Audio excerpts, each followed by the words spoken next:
une compétition. On va attendre les coups de sifflet finaux. Mais c'est un match amical, lui-même il a dit. C'est une compétition, mais un match amical. Vous ne pouvez pas prendre une grande équipe avec une équipe de 3e division sous prétexte que c'est une compétition. C'est un match amical. S'il vous plaît, on va attendre les coups de sifflet final de M. Denis Kadima. Alors, on va entrer un peu dans la cuisine interne au niveau de l'opposition. On parlait des 26 candidatures, dont 25 contre la candidature du président candidat, Félix Antoine Tshisekedi Tshilombo. Alors, au sein de l'opposition, il y a des discrètes tractations telles que révélées par Jeune Afrique, justement. Il y a des rencontres au niveau des subalternes et puis viendra donc le candidat et même qui vont en parler dans la perspective d'avoir une candidature commune. Alors, vous êtes tous de l'Union sacrée, ce qui est vrai, vous allez me dire que votre bilan est largement positif. Maintenant, la question c'est à se poser face à ces bilans largement positifs.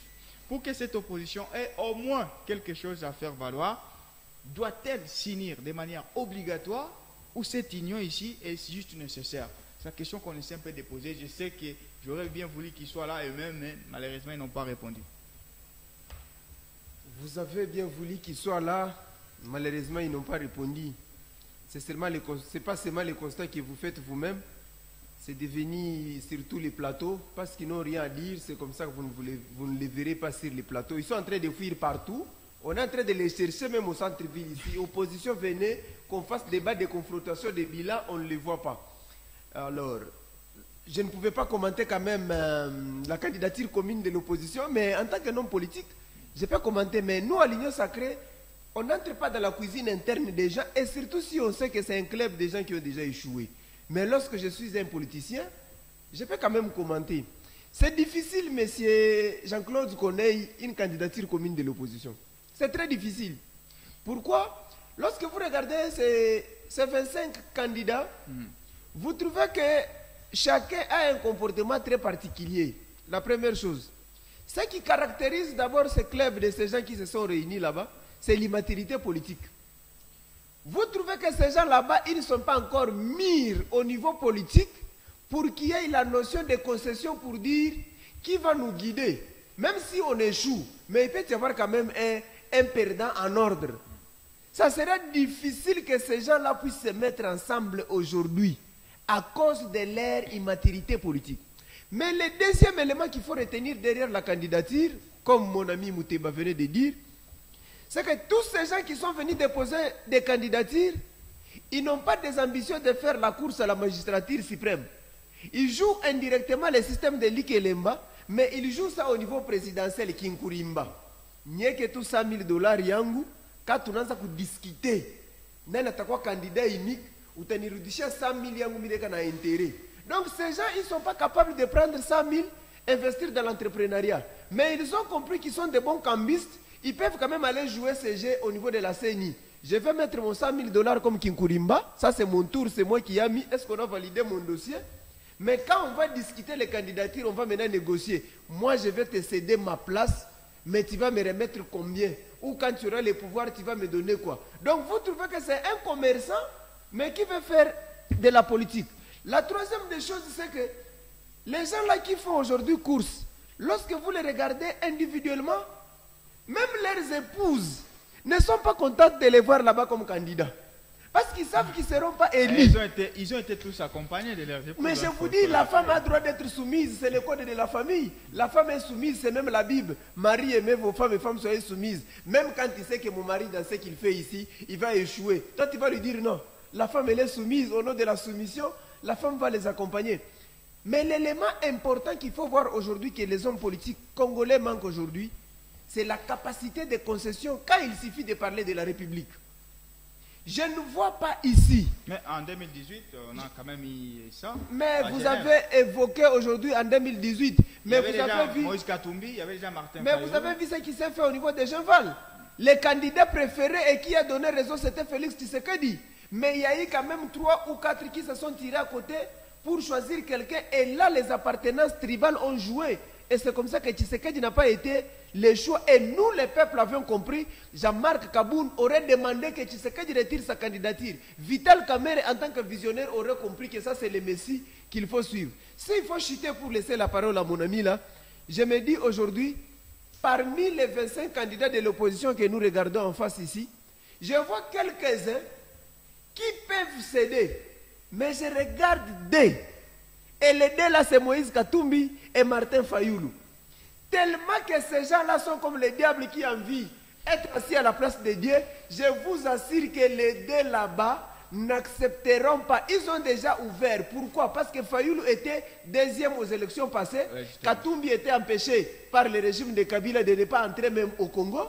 Dieu merci à Félix Tshisekedi que je salue, notre président de la République, qui aujourd'hui ramène les... S'il te plaît, laissez-moi chuter. Oui. Qui aujourd'hui a permis à celui qui autrefois ne pouvait pas revenir au Congo, nous lui avons remis les passeports, nous lui avons enregistré son parti politique. C'est pas un cadeau. On a levé. C'était pas des dons. C'est l'état des droits que nous avions promis, que nous avions posé, aujourd'hui qu'il est bénéficiaire de ça. Donc Moïse Katumbi aujourd'hui entre dans le bilan de Tshisekedi. Si quelqu'un demande c'est quoi le bilan de Tshisekedi, le premier élément dans notre bilan, c'est d'abord le retour de Moïse Katumbi, c'est notre bilan. Alors pour chuter, je me dis aujourd'hui que ces gens ne vont pas concéder.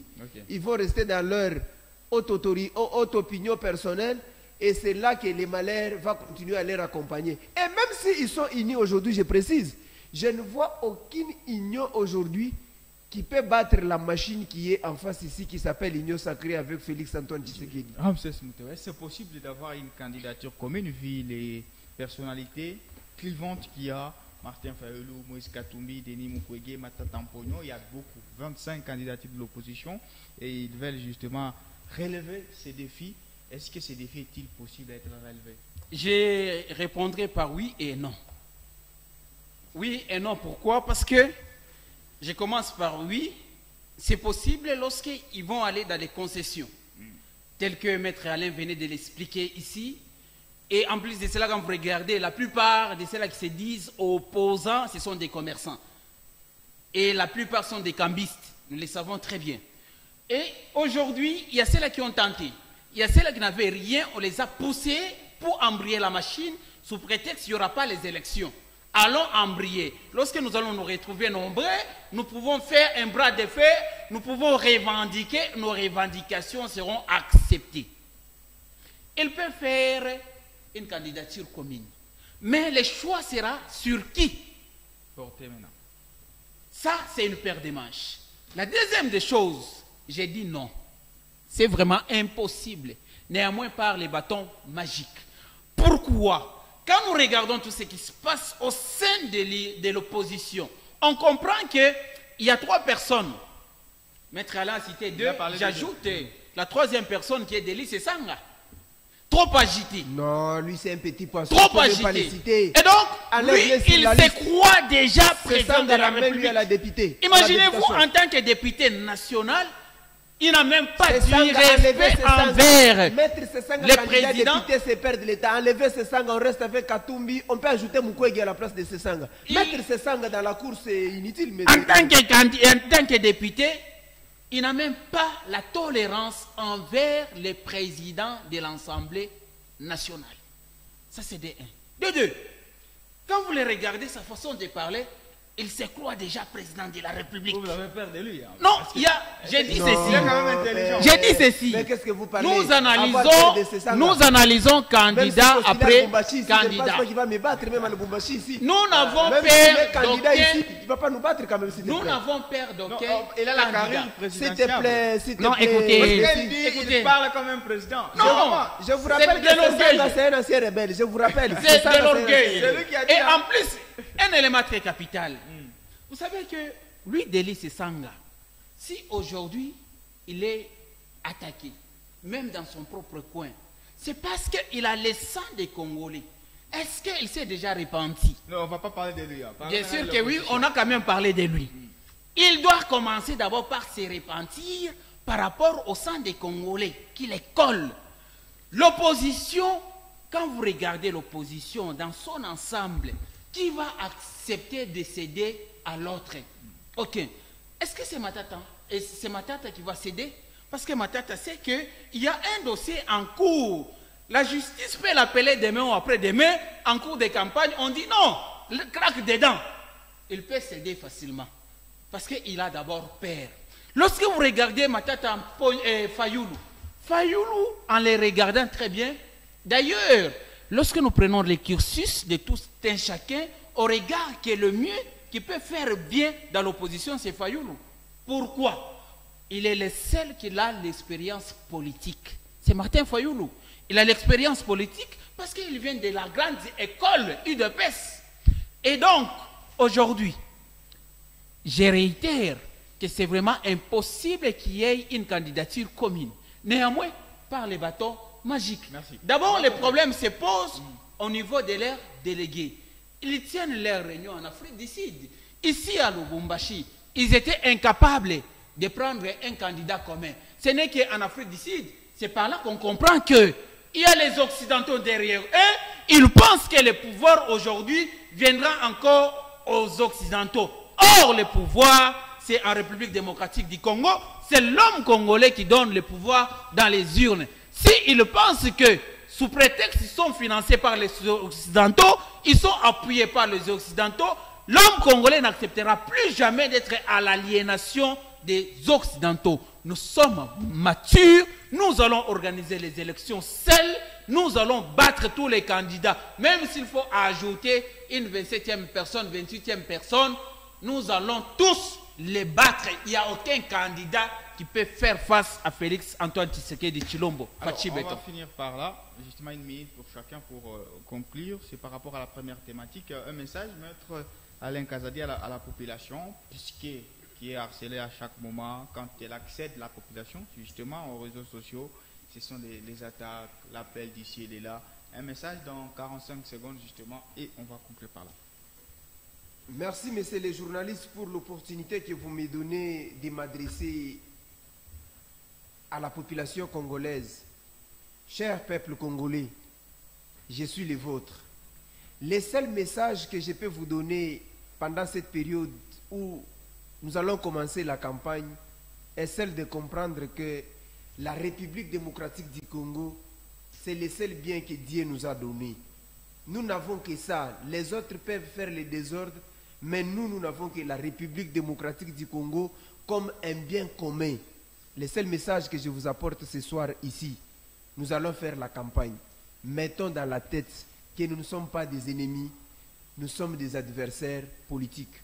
Aux autorités, aux hommes politiciens, je leur demande encore ce soir ici de lancer les messages de paix, d'amener les idées à la place des injures, de donner les messages qui peuvent réunir à la place des divisions, de promouvoir la culture, la cohésion, la cohabitation à la place de donner la division. À ceux qui ont dit qu'ils ont les biceps pour se battre, la politique n'est pas un ring où vous venez vous battre. Si vous avez venu de vous battre, allez vous faire inscrire dans une compétition de boxe. Merci. Vous pouvez aller vous battre là-bas. Mais ici, amenez-nous les idées. Et j'espère que l'Éternel nous accompagnera. Merci, maître Alain Kazadi, cadre fond pour un Congo nouveau. Allez, Ramses Moutewa, votre message. Merci beaucoup, monsieur JC. Je demande à tous les Congolais de prendre la conscience. C'est aujourd'hui ou jamais. Tout candidat qui vient auprès de vous sous prétexte que c'est lui qui va changer les ciels, il vous ment. Pourquoi? En tant qu'humains, nous avons une part de responsabilité à faire, mais nous ne pouvons pas tout faire. À un certain moment, tout candidat qui va vous amener de l'argent bouffé, parce que nous sommes Congolais, il s'est enrichi au Congo. Tout celui qui va vous amener les pagnes portées, mais surtout pour le moment, ceux qui ont l'argent, ce sont qui gèrent. Hein. Écoutez, ce que j'ai dit. Mais les peuples congolais, votez utile. Votez utile, ce sont des gens qui vont vous amener les idées, la transformation. Mais tout celui qui a été dans les gouvernements passés, qui a été député, ne les votez pas. Il est temps de changer la classe politique. Les changements commencent aujourd'hui. Les changements, c'est un processus. Les changements commencent par la transformation. Pour transformer, nous devons être les acteurs majeurs de cette transformation. Chers peuples congolais, évitons les messages de haine, évitons les messages de division. Le seul dénominateur commun, c'est la République démocratique du Congo. Nous n'avons pas une autre nation, nous n'avons que la République démocratique du Congo. Merci. Allons aux élections, votez utile les hommes capables qui peuvent vous accompagner à réussir vos projets et aussi cela qui amène les projets dans l'entrepreneuriat.